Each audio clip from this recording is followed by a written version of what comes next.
গঞ্জের Shibganj sub registrar অফিসে জমির দলিল ও অন্যান্য কাগজের অনিয়ম দূরীকরণের বিষয়ে স্মারকলিপি প্রদান করেছেন বৈষম্য বিরোধী ছাত্র আন্দোলন চাঁপাইনবাবগঞ্জের সমন্বয়ক আহ্বায়ক কমিটি নেতৃবৃন্দ। সোমবার দুপুরে শিবগঞ্জ সাব রেজিস্ট্রার মোহাম্মদ মুস্তাফিজুর রহমানের হাতে স্মারকলিপি তুলে দেন বৈষম্য বিরোধী ছাত্র আন্দোলন চাঁপাইনবাবগঞ্জ জেলা শাখার আহ্বায়ক আব্দুর রহিম, সদস্য সচিব সাব্বির আহমেদ ও মুখ্য সংগঠক মোতাসিন বিশ্বাস সহ অন্যান্য নেতৃবৃন্দ।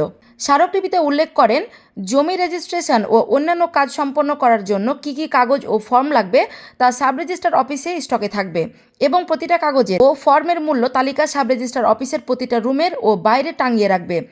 বাইরের কেউ সাব রেজিস্ট্রার অফিসে কোনো কাজ করতে পারবে না।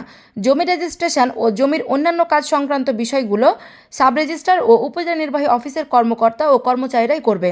বৈষম্য বিরোধী ছাত্র আন্দোলন চাঁপাইনবাবগঞ্জ জেলা শাখার আহ্বায়ক সদস্য সচিব সাব্বির আহমেদ বলেন, আমরা শিবগঞ্জ সাব রেজিস্ট্রার মহোদয়ের সাথে দেখা করে একটি স্মারকলিপি প্রদান করেছি। তিনি আমাদের আশ্বাস দিয়েছেন আগামী কয়েকদিনের মধ্যে এইসব বিষয়ে সকলের সাথে আলোচনা করে প্রয়োজনীয় ব্যবস্থা নেবেন। আমরা সেই পর্যন্ত অপেক্ষা করছি, তবে সময় পেরিয়ে গেলে আমরা এর তীব্র আন্দোলন গড়ে তুলব। এ ব্যাপারে শিবগঞ্জ সাব রেজিস্ট্রার মোহাম্মদ মুস্তাফিজুর রহমান জানান, আমি বৈষম্য বিরোধী ছাত্র আন্দোলন চাঁপাইনবাবগঞ্জ জেলা শাখার নেতৃবৃন্দের দেয়া স্মারকলিপি হাতে পেয়েছি।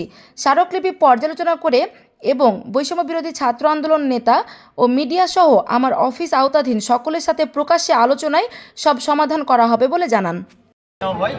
আমাদের দাবি ছিল যে সেই দিন যে দাবিগুলো স্যারকে জানিয়েছিলাম, আজকে আমরা ওই দাবিগুলোই স্মারকলিপিতে জমা দিয়েছি স্যারকে, যে এই যে 5800 টাকা নেওয়া হয় এটা সহনীয় পর্যায়ে নিয়ে আসে। তার জন্য তারা আমাদেরকে যে কথাটা বলেছে যে আমরা আমাদের সমিতির লোকজনের সাথে বসবো এবং একটা ফিক্সড প্রাইস করবো, জনগণ যাতে জানে যে হ্যাঁ একটা দলিল করতে আমাদের এক্সট্রা যে টাকাটা দিতে হবে সেটা 2000 হোক 3000 হোক একটা সামঞ্জস্য পরিমাণ টাকা দিতে হবে নির্দিষ্ট। এক একটা মানুষের কাছে কারো কাছে 5000, কারো কাছে 10,000, কারো কাছে 7,000, কারো কাছে 8,000, এই জিনিসটা যেন না করা হয়। সামনে বসে থেকে দলিল করতেছি, এবার সামনে মানে হচ্ছে সবার সামনে। জি, আমি স্বচ্ছতার ভিতরে থাকতে চাই, আমি নিজে স্বচ্ছ আছি।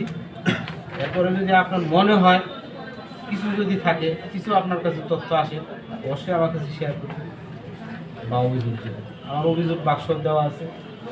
যদি আমার নাম ভাঙিয়ে বা আমার কথা বলে, আমার অফিসের কথা বলে যদি কেউ কিছু করে থাকে, সেটার ব্যবস্থা আমি অবশ্যই নেব। আর আমি এখানে